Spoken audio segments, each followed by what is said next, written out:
On what point? Well, on the points that she was just making. Well, she made a number of points. Well, I mean, you heard them. No, I'd like to respond. No. I disagree with Yes, you disagree with Randa. Why? There's a tendency for us when overcoming stereotypes to dismantle Islam into many different things and many different pieces. Nevertheless, there's still an orthodoxy, there's still a Sharia, there's still a consensus and a series of tradition that attempts to interpret these laws. Looking for flexibility, looking for engagement and cross-pollinating ideas with modernity doesn't require us to completely smash the tradition into multiplicities. And that's where I disagree. It's not about, and again, Muslims in this conversation are being hijacked. We're supposed to be speaking about the source of fear of Islam, and once again, we're on the defensive. I think this is Once again, the conversation is becoming about what is the nature of Islam. Well, I think people want to understand that, and I think it's interesting to hear that there are different views about this. That the Islamic community is not a monolith; it has different views. It's a bit rich. It's a bit rich to say there's this threat. The Quranic verse to say X, Y, Z.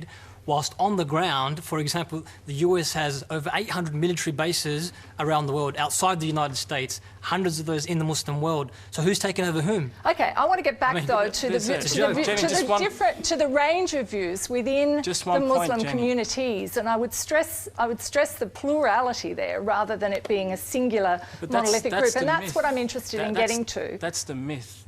We should foreground Islam instead of Muslims. Of course, through Muslims there's plurality, but Islam still has a center, and it's worrying when Muslims themselves try to dissolve this centre. Okay, Mariam, is that your Islam? Is that when you hear that there is a centre, that it's absolute, that you can't... No, I didn't say it's absolute. I said there's a centre. All right, there's a centre. No. Just I want to hear from Mariam. Look, if I pose the question back to you, and if you had to articulate for me what Islam stands for and what Islam is in one sentence, it'd be very difficult to define. No, it wouldn't be at all. Look, I think the point that you've raised is a good point in the sense that we're not a homogenous group of people. We cannot be painted with the same brush either. And just the views in this room are so diverse, and that's a representation of 1/5 of the world's population. So this whole, with all due respect to these people that go around pretend, the name I give them is lunatics, essentially, that commit atrocious crimes in the name of my faith, frustrates me and makes my blood boil. And a lot of the perceptions about Islam is gathered through, the media's focus on terrorism.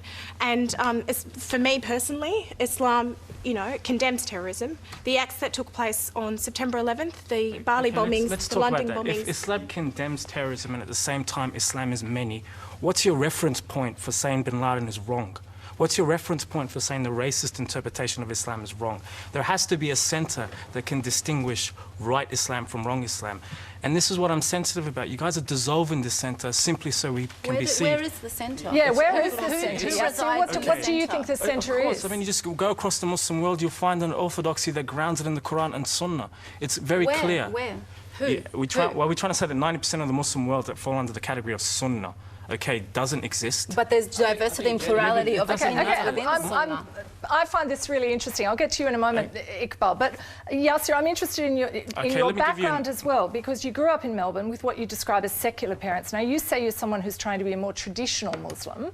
What does that mean? Well, that means that I'm moving away from the idea that Islam is nothing more than a catalogue of personal Muslim opinions, that there is a tradition there, there is a necessity to engage with the tradition. We should be searching for a voice from above. Even if we can't find it initially, in our tradition, there's an ascetic, legal, spiritual lineage that goes back to the Prophet. Okay, but you also say that you have a complete mistrust of Australia. Why?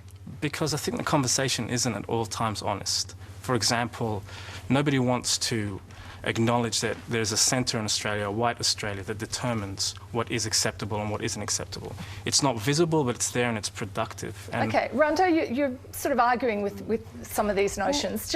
I agree very much that there are basic principles that Muslims believe in. And you could take a Turkish Muslim, an Albanian Muslim, an Australian Muslim. And what are those things? Well, belief in one God, the 5 pillars of Islam, so praying, charity, the ethical and moral objectives and messages in the Quran, the history of Islam. I mean, there are basic tenets in Islam that we all universally believe in. But I think it's very naive to think that that Sharia, that legal rulings are derived in a vacuum, that people do not bring their own, histories and politics and, social prejudices to bear when they interpret the Quran. But you're dismissing the tradition here. There's a solid fiqh, there's sciences that definitely, but determine how we interpret. Exactly, but you're still a human being interpreting something. So every human being is going to interpret something in a different way. It's channeled through the human mind. Okay, Iqbal, your response to some of this debate, and I mean, and the idea of these very different views that exist within Muslim communities about interpretation of the Quran, whether the Quran should be interpreted at all or can be interpreted in particular ways. What's your response to that? Sure. I think the one thing that I will agree with Yasser is that the topic today is fear of Islam. Let's talk about contemporary world and contemporary Islam and contemporary societies. You have a tenet of Islam in the Quran where it says that the country that you live in, it is the laws of that country, everything that goes within that country is what you embrace when you go to that country. Each and every one, and some of us, like Sister Mariam here, I'm sure was born here, have chosen to come to this country or to America or to Canada or to England. When you go to that country as a Muslim or as a Jew or as a Hindu or whatever, then that is the country that you have to abide by and the legislation and the rules that goes within that country.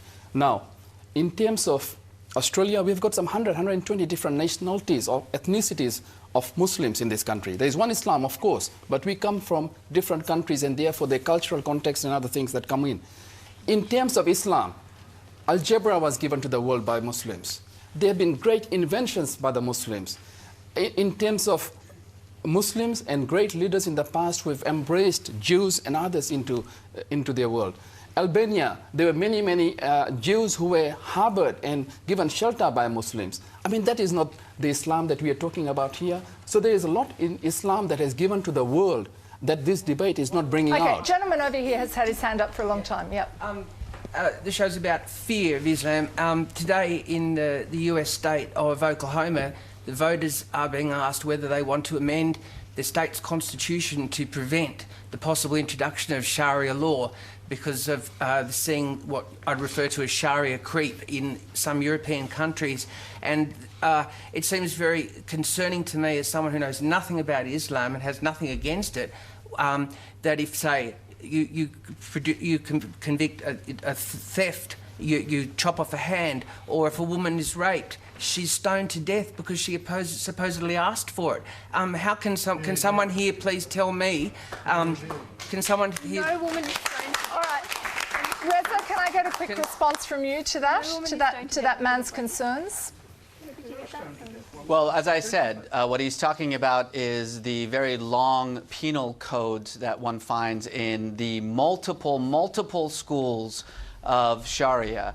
And those are absolutely, totally and completely incompatible with human rights, with modernity, with constitutionalism, with democracy. There's no question about that. But there's also no question that there isn't a single Muslim individual or institution in the United States that's calling for those laws. And indeed, passing a law in any state in this country saying that, the Sharia cannot be a legal code here is sort of like passing a law forbidding Americans from riding unicorns. Because we actually have a constitution. We only have one penal code in the United States, and it applies in every single state, every single city, no matter who's there. This is part of the fear-mongering that has gripped the United States. The notion that we need to pass a law forbidding the institution of a foreign law in the United States, when that is completely forbidden by the Constitution anyway, is yet another example of targeting Muslim communities because they are seen as different or other or exceptional in some way. Okay, we're going to have to go to a break, and after the break we will look at whether there are limits to religious freedom and what all this means for a multicultural society. That's next on Insight.